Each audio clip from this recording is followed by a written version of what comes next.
तो हेलो दोस्तों, मैं सुमित आपका एक बार फिर से स्वागत करता हूं आपके अपने यूट्यूब चैनल पढ़ाई लोग में। तो जैसा कि आप लोग जानते हैं, हम लोग मैथ का सेशन रेगुलर बेसिस पे लेकर के आ रहे हैं। 2-3 दिन अभी हम लोग क्लास नहीं कर पाए थे, जिसका कारण था वेस्ट बंगाल में साइक्लोन यास, आप लोग सभी को पता होगा। बेसिकली मैं यहाँ स्टूडियो में 2-3 क्लास में ऑलरेडी शूट कर चुका था, जो कि परसों तक गया है। कल हम लोग का क्लास सिर्फ मिस हुआ है, जिसकी वजह से कल हम लोग कुछ डाल नहीं पाए, और कोशिश करता हूँ कि आज आपके लिए वो बेहतरीन क्वेश्चन फिर एक बार आपके बीच डाल दूँ। तो बिना किसी देरी के हम लोग फिर वही रेलवे द्वारा पूछा गया सारा प्रीवियस ईयर क्वेश्चन का मैथ का डिस्कशन हम लोग लेकर के शुरू करते हैं। और पहला क्वेश्चन आपके सामने पूरे कॉन्सेप्ट के साथ आप लोग ध्यान दे के देखिए, कॉपी और पेन अपने हाथों में रखिए और साथ साथ बनाते चलिए। बेहतरीन ढंग से मैं आपको पढ़ाऊँगा, इतने बेहतरीन ढंग से एक बार में आपको समझ में आ जाएगा। तो बिना किसी देरी के हम लोग चलते हैं। पहला क्वेश्चन क्या बोलता है, देखिए। 2 सेंटीमीटर त्रिज्या वाले एक गोले का पृष्ठीय क्षेत्रफल वर्ग सेंटीमीटर में क्या होगा अगर पाई का मतलब 22/7 है। तो ये देखिए क्या है, गोला है, एक गोला है, ठीक है। गोला में सिर्फ 2 चीज़ आपसे पूछेगा, 2 चीज़, ध्यान दीजिए। ये सर्कल नहीं है, सर्कल नहीं है, समझ रहे हैं। तो इसमें सिर्फ आपसे 2 चीज़ पूछेगा। 2 चीज़ क्या? एक वॉल्यूम, एक पूछेगा वॉल्यूम, एक पूछेगा वॉल्यूम, जिसको आयतन बोलते हैं हिंदी में, आयतन, हिंदी में आयतन, वॉल्यूम पूछेगा। और एक पूछेगा आपका, जो अभी आपका पूछा है, क्या था? क्षेत्र, पृष्ठीय क्षेत्रफल। तो पृष्ठीय क्षेत्रफल जब पूछेगा तो आप लोग डायरेक्ट इसको बनाएंगे। जो सर्कल का आपको कॉन्सेप्ट पता होना चाहिए, सर्कल का कॉन्सेप्ट। एक सर्कल, मान लीजिए यही सर्कल है, अगर सर्कल का एरिया निकालना होता है तो अपने क्या करते हैं, अपने करते हैं सर्कल का एरिया, तो हम लोग बोलते हैं पाई आर स्क्वायर, ठीक है। तो गोले का भी अगर एरिया पूछे ना, गोले का भी अगर पृष्ठीय एरिया पूछे तो पाई आर स्क्वायर ही होता है। बस एक तो छोटा डिफरेंस है, ये 4 गुना हो जाता है। क्या होता है? 4 गुना, ठीक है। अब देखिए, इसका जो आयतन है ना, आयतन का होता है pi r cube, pi r cube, ठीक है, आयतन। लेकिन आयतन जो पाई आर क्यूब है, ये 4/3 हो जाता है। क्या हो जाता है? 4/3, ठीक है। तो गोले से सिर्फ 2 ही क्वेश्चन आपसे पूछे जाएंगे, एक पूछेगा वॉल्यूम और एक पूछेगा एरिया, क्षेत्रफल या आयतन। यही 2 चीज़ आपसे पूछेगा। तो दोनों का फॉर्मूला आप माइंड में घुसा लीजिए। 4/3 पाई आर क्यूब जब आयतन पूछे, और 4 पाई आर स्क्वायर, मतलब पाई आर स्क्वायर सर्कल वाला ही रहेगा, सिर्फ उसमें 4 गुना कर देंगे, उसको 4 गुना कर देंगे तो अपना पृष्ठीय क्षेत्रफल, उसका एरिया निकल जाएगा गोला का। तो यहाँ पे आपका क्या क्या दे दिया है, यहाँ पे आपका दिया है 2 सेंटीमीटर त्रिज्या, 2 सेंटीमीटर त्रिज्या, मतलब कि रेडियस दिया है 2 सेंटीमीटर, ठीक है। रेडियस दिया है 2 सेंटीमीटर, बोला है एरिया निकालने के लिए। क्या? एरिया निकालने के लिए बोला है। तो हम लोग क्या बोले? 4 pi r cube, pi r square, sorry pi r square. तो ये देखिए 4 तो है, पाई का मतलब 22/7 दे दिया है, और आर अपने पास है 2 गुने 2, 2 गुने 2। अब देखिए 4 दूना 8, 8 दूना 16, 22 × 16, 22 × 16 क्या होगा? 6 दूना 12 का, तो हाथ में बचेगा 1। ऑप्शन में देखिए 352, 352, 352, बस 352/7, यही आपका आंसर। कैसे किए? कैसे किए? हम इसको गुना किए। गुना करने के बाद हम देखें उसका जो यूनिट वाला जो नंबर है ना, यूनिट वाला, उसके लास्ट में 2 आ रहा है। तो 2 वाला देखें 352, 352 का 2 ऑप्शन है, 352, 352 जिसके लास्ट में 2 आ रहा है, वैसा 2 ऑप्शन है। लेकिन एक के नीचे है 21, एक के नीचे है 7, लेकिन हमको दिख रहा है कि हमको नीचे 7 चाहिए, हमको नीचे 7 चाहिए। तो हम डायरेक्ट बोल सकते हैं 352/7, यही अपना हो गया आंसर, ऑप्शन सी। यही हो गया अपना आंसर, ऑप्शन सी। इस तरीके से आप इसको बनाएंगे, कुछ नहीं किए। ये मैं आपको 2 फॉर्मूला से ही बनेगा, एक कभी वॉल्यूम पूछेगा, एक एरिया पूछेगा, 2 ही पूछेगा गोला में, और दोनों में आपको बता दिया। दोनों में, इसमें देखिए वॉल्यूम में पाई आर क्यूब होता है, पाई आर क्यूब, और एरिया में पाई आर स्क्वायर। लेकिन एरिया में जो पाई आर स्क्वायर वो 4 गुना होता है, और वॉल्यूम में 4/3 गुना। कितना? 4/3 गुना। तो ये आपको फॉर्मूला दे दिया, ये इंपॉर्टेंट फॉर्मूला है, इससे ही आपका आगे जो भी क्वेश्चन आएगा, इन्हीं 2 फॉर्मूला से आप गोला खत्म कर सकते हैं, ठीक है। तो ये आप इस तरीके से बनाएंगे। और रेडियस दिया था 2 सेंटीमीटर, और एरिया पूछा था, तो एरिया का फॉर्मूला लगाया 4 पाई आर स्क्वायर। इसमें अपना 4 रह गया, पाई का मतलब 22/7 क्वेश्चन में भी दिया हुआ था, और आर स्क्वायर मतलब 2 × 2। इसको जब किए तो 352/7, यही अपना आंसर हुआ। इस तरीके से इसको बनाएंगे। अगला क्वेश्चन क्या कहता है? 2 बसें एक घर से 5 मिनट के अंतराल पर चलना शुरू करती हैं और एक ही दिशा में 10 किलोमीटर प्रति घंटा की चाल से चलती हैं। अच्छा, ये जगह एक, यहाँ से जा रही है 2 बस, 2 बस जा रही है, लेकिन 5 मिनट के अंतराल पर, उसके जिसका स्पीड, दोनों का स्पीड है 10 किलोमीटर प्रति घंटा, 10 किलोमीटर प्रति घंटा। दोनों का स्पीड सेम ही है, बस यही डिफरेंस है कि ये 5 मिनट के अंतराल से चली है। एक 5 मिनट पहले चला, एक 5 मिनट बाद चला है, बस यही है अंतर। उसके बाद क्या बोलता है?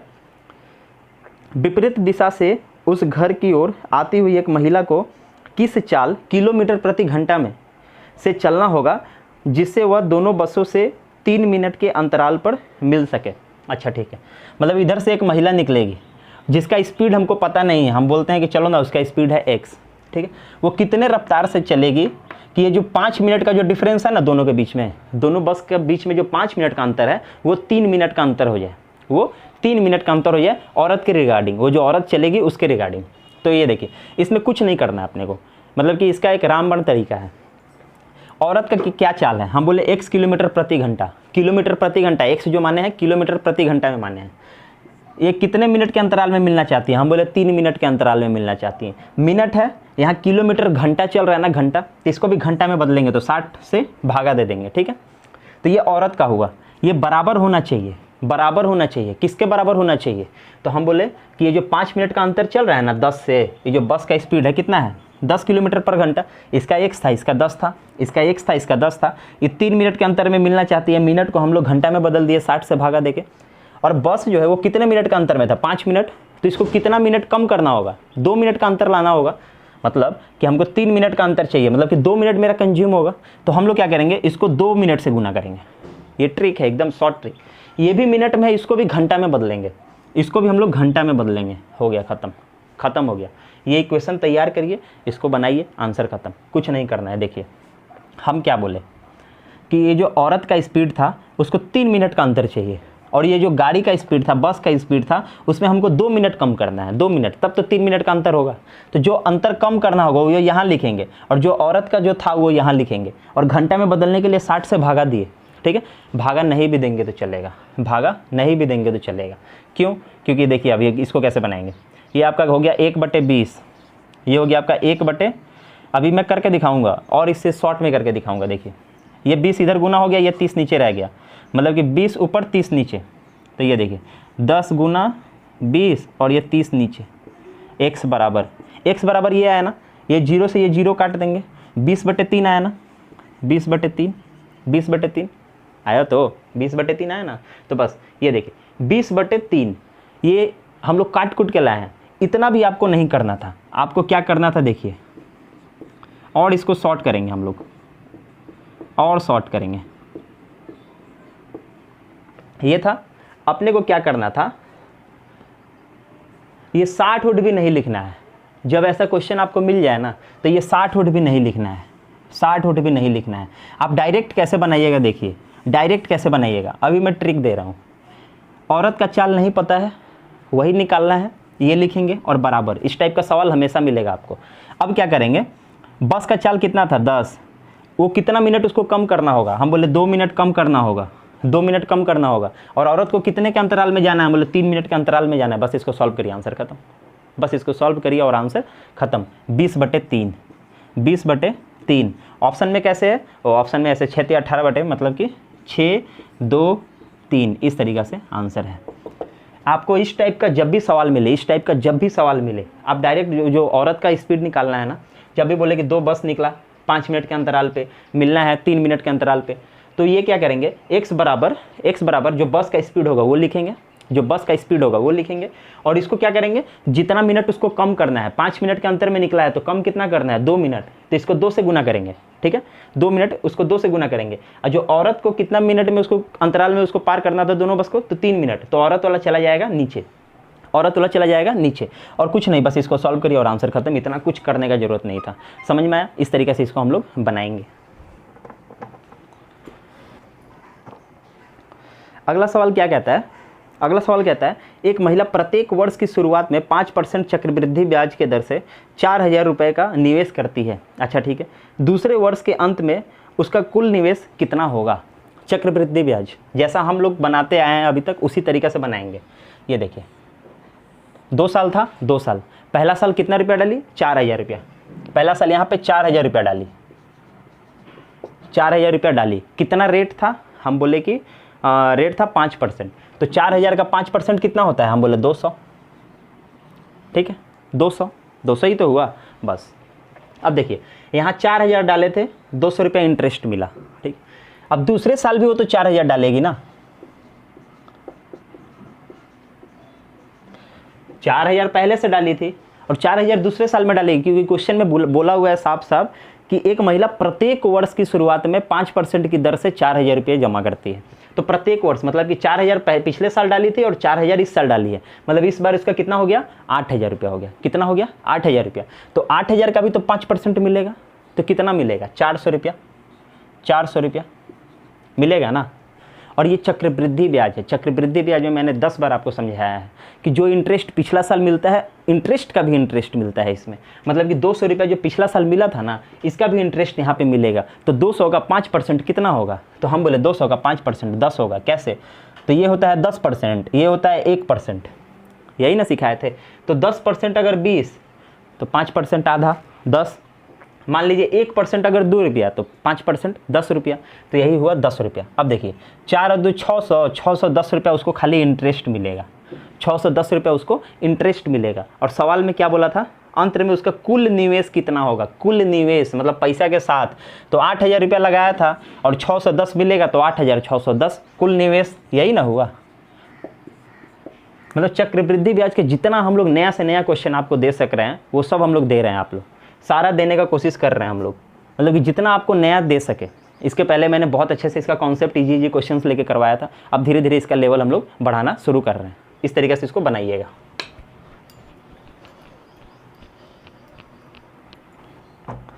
अगला क्वेश्चन है 3y², एक मिनट लिख लेते हैं, 3y का होल स्क्वायर, उसके बाद है +x², उसके बाद है -2y का होल स्क्वायर। यही है, कुछ नहीं करना है। देखिए ना कैसे बनाएंगे इसको, हटाइए ना, हटाइए ब्रैकेट हटाइए, तो 3 तरीके 9y² नहीं हुआ, ये +x² नहीं हुआ, और ये -2 4y² नहीं हुआ, यही ना हुआ। ये एक जैसा है ना, 9 रुपया प्लस में था, 4 रुपया माइनस में, मतलब 9 रुपया मेरे पास था, 4 रुपया खर्चा किए, मतलब कि 5 ठो y² बचा, 5 ठो y² बचा प्लस में। अब +x² है, ऑप्शन खोजिए, ऑप्शन डी आंसर। इस टाइप का सवाल तो रेलवे पूछता है, फिर भी कुछ बच्चे नहीं बना के आते हैं। अगला सवाल क्या कहता है, मंजू एक बस को 15% हानि पर 17,000 रुपये में बेचता है।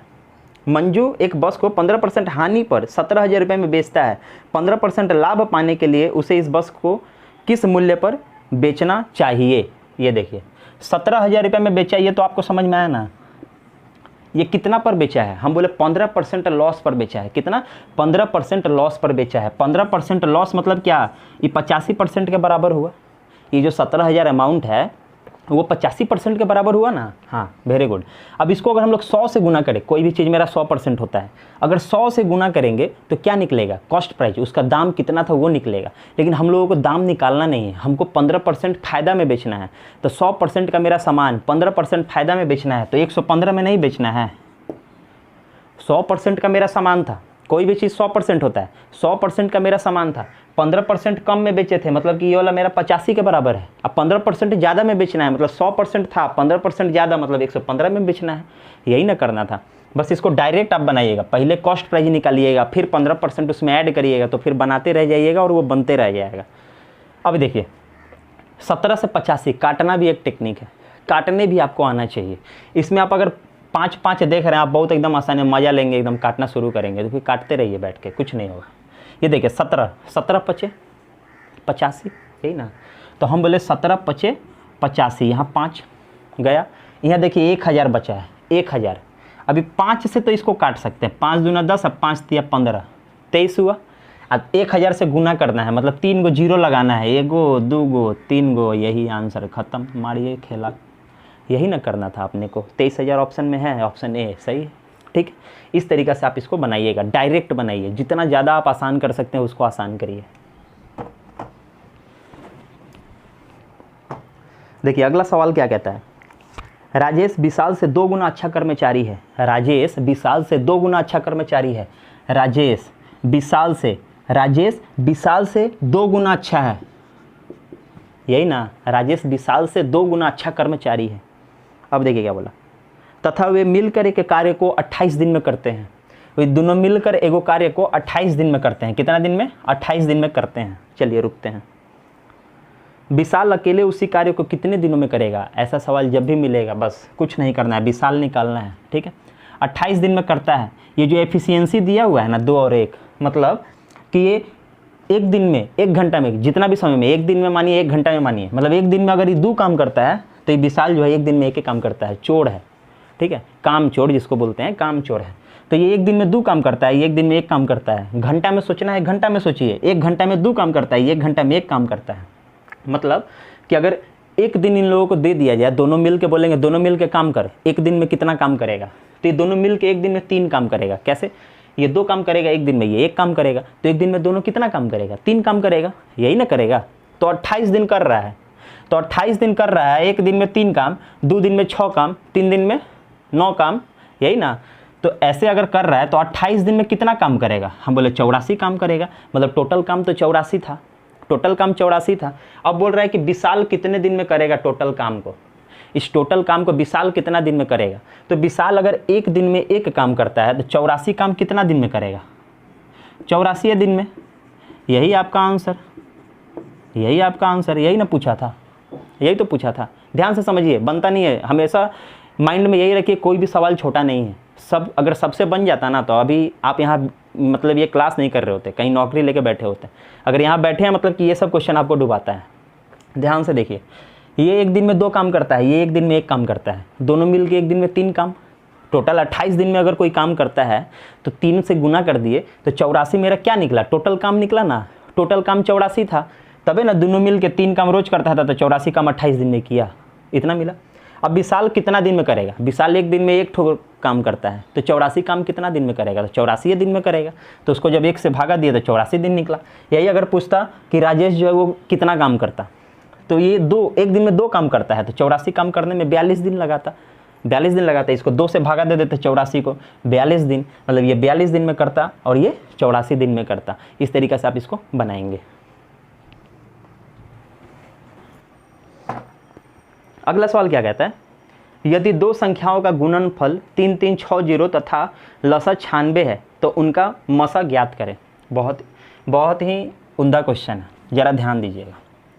मान लीजिए 2 ठो नंबर है, फर्स्ट नंबर और सेकंड नंबर। कोई भी 2 ठो नंबर आप सोच लीजिए, मन में भी सोच लीजिए, कॉपी में लिख लीजिए, कोई भी 2 ठो नंबर।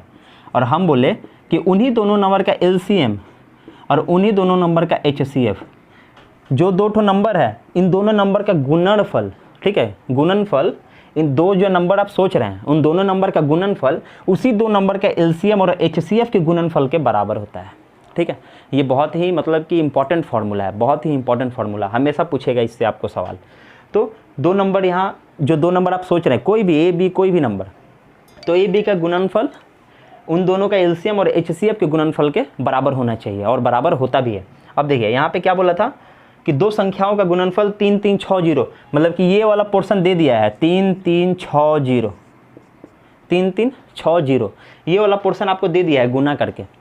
उसके बाद बोला है लसा 96 है, मतलब कि एलसीएम जो है वो 96 है, और एचसीएफ पूछा है, मौसा पूछा है। मतलब मान लीजिए एक्स ये गुना में है तो ये कहाँ जाएगा, ये गुना में है तो ये कहाँ जाएगा, नीचे जाएगा। तो इसको यहाँ से काटिए और यहाँ लिखिए, इसके नीचे 96 निकल जाएगा एचसीएफ, इसको काट दिए और आंसर खत्म। अब ऑप्शन देखिए, ऑप्शन है आपका 35, 33, 29 और 34। अब देखिए 96 से इसको काटेंगे, 96 से, तो 96 से ये 6 है लास्ट में, तो 6 छक्का 36 होता है, 6 छक्का 36 होता है। तो 6 9 54, मतलब कि 6 बार में तो जाएगा नहीं, 60 बार में तो जाएगा नहीं, आधा आधी है, एकदम आधा आधी। अब 9 3 27 है, 4 9 36, 4 9 36, मतलब कि 27 और 36। देखिए 9 3 27, मैं आपको सिखा रहा हूँ, 9 3 27 और 4 9 36, मतलब ये लगभग 100 के पास में है ना, इतना सोचिए ना, 100 के पास में है ना लगभग। 3 बार में 300 से कम हो जाएगा, 4 बार में 400 से कम हो जाएगा, मतलब 30 और 40 के बीच में है, 30 और 40 के बीच में है। फिर ऑप्शन देखिए 35, 33, 29, 34। अब यहाँ हो गया खेला गड़बड़, अब यहाँ हो गया क्या, 34 और 33 और 35 तीनों ऑप्शन में है, 35, 33 और 34, 29 तो होने से रहा। ठीक है, हम आपको सिर्फ कॉन्सेप्ट दे रहे हैं कि कैसे आपको एग्जाम हॉल में करना है। अभी अच्छे से सीख लीजिएगा ना तो दोबारा आपको टाइम नहीं लगेगा। अब देखिए 35, 33, 34 ये है। अब देखिए 96 से अगर करते हैं, ये 96 100 के करीब है, 100 के करीब है।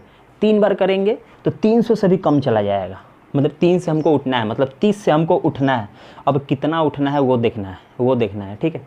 मान लीजिए कि अगर हम 3 बार में करते हैं, 3 बार में इसको कर लेते हैं तो मेरा कितना हो जाएगा, कितना हो जाएगा, 6 18 का 8 हाथ बचाएगा, 9 27 का 28, 288 तो गया 336 में, 12 और 36 48, मतलब 480 बचा है, 480 बचा है, ठीक है, 480 बचा है। अब 480 96 से हमको काटना है, 96 से काटना है, तो 6 के लास्ट में 0 आना चाहिए।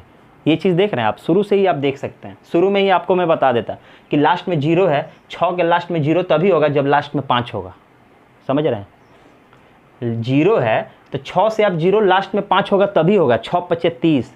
यहाँ लास्ट में जब तक भी 0 है तब तक ये 5 बार में ही जाएगा, और 5 वाला ऑप्शन एक ही था आपके पास, एक ही था। मैं आपको चाहता तो शुरू में ही ये चीज़ बता देता, लेकिन मैं ये थोड़ा सा एक्सप्लेन करके आपको समझाने का कोशिश कर रहा हूँ, समझ रहे हैं। ये 480 बच रहा है, ये 288 घटाने के बाद भी 480 बच रहा है, मतलब फिर लास्ट में 0 है। तो अब एक बात बताइए, जिसके लास्ट में 6 है उसके लास्ट में 0 कब आएगा, तो 6 से गुना करें, 6 6 दूना 18, लास्ट में 8, 6 दूना 12, लास्ट में 2, 6 तिया 18, लास्ट में 8, 6 चौके 24, लास्ट में 4, 6 25 30, मतलब 0 तभी आएगा जब ये 5 से गुना होगा, और हमको पता है कि 30 से थोड़ा ज़्यादा लेकिन लास्ट में 5, तो 35 आंसर हम लोग डायरेक्ट नहीं बोलेंगे,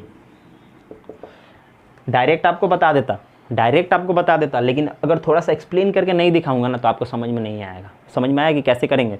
ये तो छोटा नंबर था, थोड़ा अच्छा नंबर था, अगर थोड़ा सा ख़राब नंबर मिल जाएगा ना तो फिर आप इसको करते रह जाइएगा, होगा नहीं।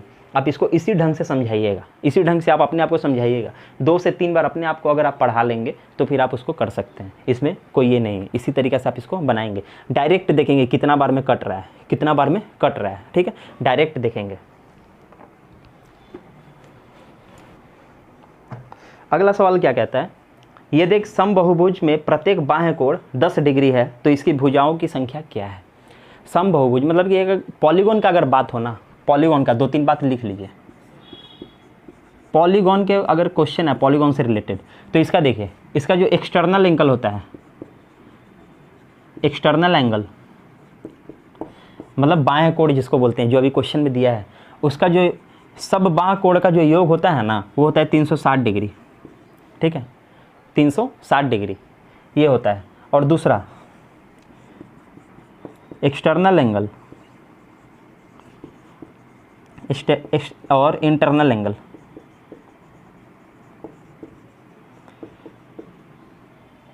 मतलब बाह्य कोण और अंत कोण, इन दोनों का जो योग होता है ना वो होता है 180 डिग्री।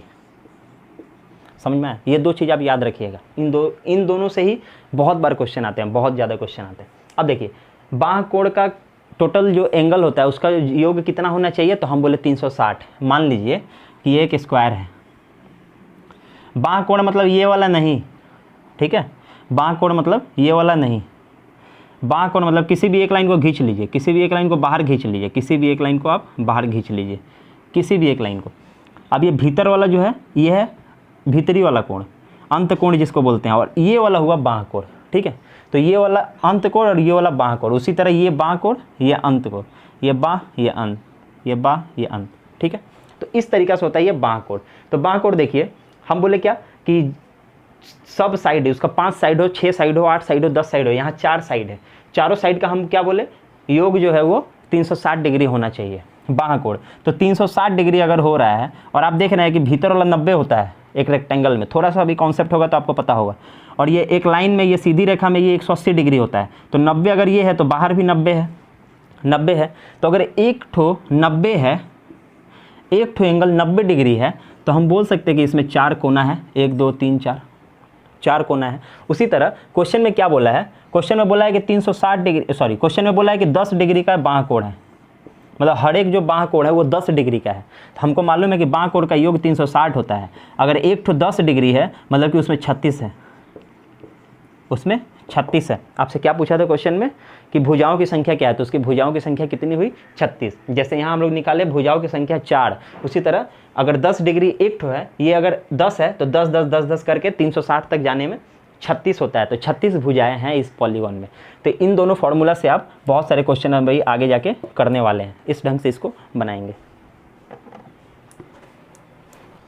अगला क्वेश्चन क्या कहता है, इसको लिखते हैं जरा, 10,584, 10,584 584 भागा 168 माइनस 63, ठीक। ये हुआ। अभी जो थोड़ी देर पहले मैं वो वाला सिखा रहा था ना काटने का, मन से काटिए कैसे काटते हैं। एक मिनट, इसका पहले हम लोग ऑप्शन भी लिखते हैं, तब आपको समझ में ज़्यादा आएगा। 504/5, दूसरा ऑप्शन है 1, तीसरा ऑप्शन है 0 और चौथा ऑप्शन है 540/5। ये देखिए, ये आपको भ्रमित करने के लिए दिया है। आप एग्जाम हॉल में बैठ के काटते रहिए, सिर्फ उस लिए इस सवाल को दिया गया है।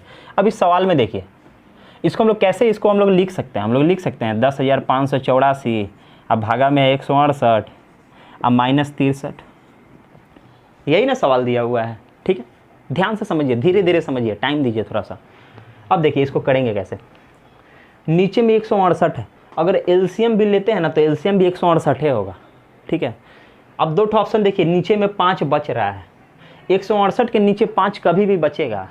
5 से कौन सा कटेगा? जिसके अंत में 5 हो। यहाँ अंत में तो 8 है, जीवन में 5 नहीं बचेगा, जीवन में 5 नहीं बचेगा। ये चीज़ आप माइंड में रखिए, 5 बचेगा ही नहीं बचेगा।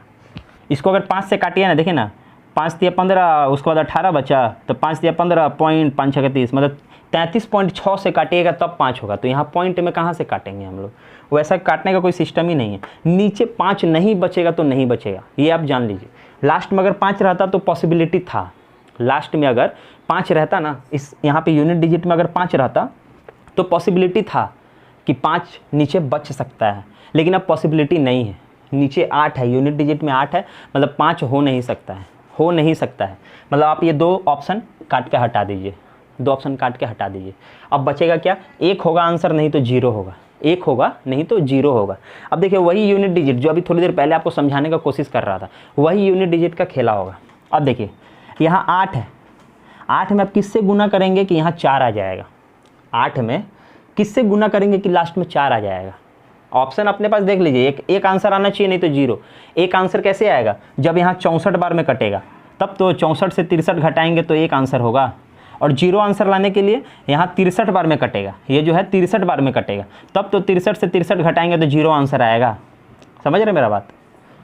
तो अभी देखिए 64 बार में कट रहा है कि 63 बार में, तो यहाँ देखिए लास्ट में 4, यहाँ 64 लाना होगा तब ये आंसर होगा। तो 64 के लिए लास्ट में 4, 4 बटे 32, यहाँ 2 है क्या? 32 का 8 में कितना से गुना करेंगे कि लास्ट में 4 आएगा? सिर्फ इतना बोलिए, 8 में कितना से गुना करेंगे कि लास्ट में 4 आएगा? हम बोले 8 × 8, 8 दूना 16, 8 × 3 = 24। ओहो, 3 बार गुना करेंगे तो 24 आएगा, मतलब लास्ट में 4 आएगा। मतलब कि हम एकदम आंख बंद करके बोल सकते हैं, आंख बंद करके बोल सकते हैं कि ये 63 बार में कटेगा। आंख बंद करके बोल सकते हैं, समझ रहे? एग्जाम का क्वेश्चन है, स्मार्ट क्वेश्चन है, हम आपको थोड़ा सा समझाने का कोशिश कर रहे हैं, इसलिए थोड़ा सा ध्यान दीजिए कैसे काटना है। 8 में किस चीज़ से गुना करेंगे कि 4 आएगा? हम बोले 3 से गुना करने से 4 आएगा। तब तो मेरा, अब 3 से गुना करेंगे तो समझ, तुम लोग बोलोगे कि यहाँ पे 55 होगा कि 53 होगा कि 43 होगा, ये भी तो हो सकता है। लेकिन ऑप्शन तो देखिए, 0 आंसर आएगा, नहीं तो 1 आंसर आएगा। 1 आने के लिए 64 होगा, 0 आने के लिए 63 होगा। तो अपने को यहाँ देखना था कि 3 तो ये हम लोग का आ रहा है, मतलब ये 63 ही है। आंख बंद करके मारिए और निकलिए। 63 से 63 घटाएंगे तो 0 आंसर, और यही अपना आंसर। मतलब थोड़ा सा स्मार्ट बनना पड़ेगा, सॉल्व करने का टेक्निक थोड़ा सा सीखना होगा। थोड़ा सा स्मार्ट तरीका से करेंगे तो जल्दी होगा। समझ में आया? इसी तरीका का हम क्या सोच रहे हैं कि आने वाले समय में 2-3 क्वेश्चन लेकर के आएँ, ताकि आप लोगों को थोड़ा सा कैलकुलेशन सिखा सके। देख लीजिए अगला सवाल क्या कहता है? 12, 18, 20 के चतुर्थानुपात का पता लगाएं। 4th प्रोपोर्शन जिसको इंग्लिश में बोलते हैं। ये देखिए क्या था नंबर? 12, 18, 20, और ये चौथा वाला पूछ रहा है। यहाँ एक नंबर होगा, चौथा वाला पूछ रहा है। यही आपसे पूछा है क्वेश्चन में। इस टाइप का सवाल कैसे करेंगे, पहले से इसका थोड़ा सा कॉन्सेप्ट ले लीजिए। ये जो प्रोपोर्शन वाला सवाल होता है ना, प्रोपोर्शन अनुपात वाला, ये देखिए कैसे होता है। ये 2 वाला A B, ये C और एक ठो D, 4 ठो होता है। हम लोग इसको बनाते कैसे हैं? हम लोग लिखते हैं 12, पहले इसको तोड़ते हैं, अच्छे से समझाते हैं। देखिए 12, 18, ये हुआ प्रोपोर्शन, और ये हुआ 20, और ये वाला आपको निकालना है। इस तरीका का ये सवाल है। और चतुर्थ वाला बोला है, चौथा वाला बोला है। इसको हम लोग सॉल्व करते हैं। 12/18, इसके जगह बराबर लिखते हैं, ये 20/x। ये x इससे गुना होगा, ये 18 इससे गुना होगा, यही ना। तो हम लोग डायरेक्ट बोलेंगे 12x बराबर 20 गुना 18। ये 12 नीचे चला जाएगा, ये 12 नीचे चला जाएगा, यही तो 6 दूना 12, 6 तिया 18। अब ये 2 से 10 बार में हम बोले x इक्वल टू 10 तिया 30, मतलब x का वैल्यू 30, मतलब कि चौथा वाला जो है वो 30 है। लेकिन ऐसे नहीं बनाएंगे, ऐसे नहीं बनाएंगे। ये जो 4 को दिया हुआ है ना, ये देखिए 12, 18, 20, मान लीजिए एक और दिया हुआ रहेगा, एक और कोई नंबर है। हमेशा क्या होता है ना, ये दोनों एक साथ गुना होता है, ये दोनों एक साथ गुना होता है, ठीक है। ये दोनों, ये बीच वाला दोनों एक साथ गुना होता है और लास्ट वाला दोनों एक साथ गुना होता है, ठीक है। जो अपने को निकालना है, जो अपने को निकालना है उसको देखिए क्या करेंगे। अब मान लीजिए ये दो को तो आपस में गुना हो रहा है, तो डायरेक्ट लिखेंगे 18 गुना 20। ये वाला 12 और x, तो जो निकालना है उसके साथ वाले को नीचे लिखेंगे और इसको काटेंगे और बोलेंगे 30। ऐसे बना सकते हैं। दूसरा तरीका क्या है देखिए, जब भी क्वेश्चन आपको दे दे ऐसा 12, 18, 20 और चौथा बोले, तीसरा बोले, दूसरा बोले, कोई भी बोले, ठीक है। आप कैसे बनाएंगे एग्जाम हॉल में? एग्जाम हॉल में ये क्वेश्चन था, चौथा बोला था, मतलब समझ गए कि ये दोनों गुना होगा और इससे कटेगा। समझे? नहीं समझे? एग्जाम हॉल में बोला ये वाला निकालना है, मतलब ये दो को गुना होगा, इससे कटेगा। यही तो, इतना देर में तो वही समझा है। मान लीजिए कि ये दिया हुआ है, ये मान लीजिए 30 दिया हुआ है, ये आपको नहीं दिया हुआ है, ये आपका नहीं दिया हुआ है, ये निकालना है। तो क्या करना, वही चीज़, ये दोनों गुना होगा, इससे काटेंगे, ये दो को गुना होगा, इससे काटेंगे। तो डायरेक्ट एग्जाम हॉल में जो भी निकालने के लिए देगा आप डायरेक्ट काटिएगा, मतलब कि इससे इन दोनों को काटना है। तो इससे काटे 6 तिया 18, 6 पचे 30, 3 से 4 बाय 12, 5 चौके 20, मतलब x के बराबर 20। यहाँ पे 20 ही था, समझे। एग्जाम हॉल में इस तरीके से करेंगे, थोड़ा सा स्मार्टनेस, इतना एक्सप्लेन नहीं करेंगे। ये आपको थोड़ा सा दे दिया, बता दिया कि कैसे करना चाहिए, कैसे होता है ये चीज़, और उसके बाद ये आपको बता दिया ऐसे भी कर सकते हैं, ऐसे भी कर सकते हैं, जैसा आपका मन, उस तरीके से इसको काटते रहिए, बनाते रहिए। अगला सवाल क्या कहता है, 1048 सतह 1441, एक मिनट, 1048 1441 इसका HCF हाईएस्ट कॉमन फैक्टर, और ऑप्शन देखिए क्या दिया हुआ है, 131, 113, 11 होगा नहीं, उसको छोड़ दीजिए, 311, तीन ही ऑप्शन लेते हैं, ठीक है। बहुत फाका फाका लिखे हैं। ये देखिए, ये आपका क्वेश्चन था, इन दोनों का हाईएस्ट कॉमन फैक्टर निकालना है, इन दोनों नंबर का हाईएस्ट कॉमन फैक्टर निकालना है। 3 ठो ऑप्शन आपको गिवन रहेंगे, मिलेगा आपको ऑप्शन, 4 मिलेगा, हम 3 ही लिए हैं। अब देखिए हाईएस्ट कॉमन फैक्टर में हम आपको एक चीज़ सिखाए थे, हाईएस्ट कॉमन फैक्टर नाम में क्या है, हाईएस्ट, हाईएस्ट मतलब क्या, बड़ा वाला, हाईएस्ट मतलब बड़ा वाला। तो बड़ा वाला ऑप्शन पकड़ेंगे, हाईएस्ट मतलब बड़ा वाला, तो बड़ा वाला ऑप्शन पकड़ेंगे, ठीक है। एलसीएम में सिखाए थे लोएस्ट कॉमन फैक्टर, तो छोटा वाला ऑप्शन पकड़ते हैं, ठीक है। अब यहाँ हम लोग क्या करेंगे, बड़ा वाला ऑप्शन पकड़ेंगे, मतलब 311, पकड़िए इसको, 311। अब इससे क्या करेंगे ना, इन दोनों को काटेंगे, कट गया तो आंसर, कट गया तो आंसर, 311 से इसको काटेंगे, अगर कट गया तो आंसर। 311 से इसको काटिए, 3 बार में 933, 933, ये देखिए 933 से थोड़ा ज़्यादा है, लेकिन 4 बार में करेंगे तो 1200 हो जाएगा, मतलब 311 से ये कटेगा नहीं, नहीं कटेगा तो ये अपना आंसर होगा भी नहीं, ठीक, समझे मेरा बात। इसके पहले हम बहुत अच्छे से डिस्क्राइब किए हैं कैसे एलसीएम इससे बनाते हैं, एकदम शॉर्ट तरीक़ा से, वो आप एक बार जाके ज़रूर क्लास देखिएगा अगर ना समझ में आए। तो 311 गया, अब बचा 131, 113, इसमें बड़ा कौन है, ये वाला है ना, हाईएस्ट पकड़ना है हमको, ये बड़ा है ना। अब इससे काटेंगे, इससे काटेंगे। अब देखिए इससे काटेंगे तो 1048, 131, यहाँ लास्ट में 1 है, 1 के लास्ट में 8 लाना है, मतलब ये 8 से गुना करने से 8 आएगा लास्ट में। तो हम देख रहे हैं 800, 8 से 24, 240, मतलब कि 1040 और 8 1048 कट रहा है ना, 131 से कट रहा है, ये नंबर कट रहा है। चलिए इसको टेस्ट करेंगे, दोनों कटना चाहिए, ऊपर 2 हो, 3 हो, 4 हो, सब कटना चाहिए, तभी आंसर। अब 131 से इसको काटेंगे, 131 से इसको काटें, 10 बार में किए तो 1310, 10 बार में किए तो 1310, 10 बार में किए तो 1310, बचा 131, मतलब ये 11 बार में इससे भी कट रहा है, मतलब कि आंख बंद करके बोलिए कि यही आंसर है, 131 आंसर। अगर ना समझ में आया हो तो एलसीएम इससे आपका जो क्लास कराया हूँ उसमें जा करके एक बार आप ज़रूर देखें, इस तरीक़े से आप इसको बनाएंगे। शुरू से देखिएगा तब समझ में आएगा, क्योंकि मेरा सारा एक से एक कनेक्ट है, एक जो आज समझा रहा हूँ इससे रिलेटेड कल क्वेश्चंस लाऊंगा, इस तरीक़े से मैं पढ़ा रहा हूँ। एक बार इसको देख लीजिए। अगला सवाल क्या कहता है, श्री राम 14,000 रुपये, श्री राम 14,000 रुपये एफडी में निवेश करता है। ठीक है, 14,000 रुपया एफडी में निवेश किया, लिख लेते हैं अमाउंट, बार बार नहीं देखना होगा। 14,000 परिपक्वता पर उसे कुल कितनी राशि प्राप्त होगी यदि उसने यह धनराशि 6 महीनों के लिए 20% वार्षिक, ये देखिए रेट 20% वार्षिक है, पर एनम मतलब साल का 20%, 6 महीने के लिए, टाइम पीरियड दिया है 6 महीना। अब क्या बोल रहा है, चक्रवृद्धि ब्याज की दर से निवेश की और ब्याज तिमाही संयोजित होती है, ब्याज जो है वो तिमाही है, कुछ नहीं। ब्याज रेट अगर 3 महीना का है, 6 महीना के लिए रखा है, मतलब 3 महीना 3 महीना 2 बार, चक्रवृद्धि है, सिंपल रहता तो कुछ नहीं, मतलब 3 महीना ये 3 महीना ये 3 महीना 3 महीना हो गया 6 महीना।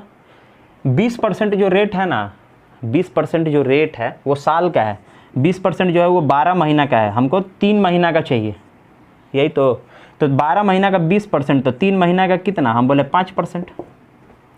रेट समझ में आया क्यों इतना लिए।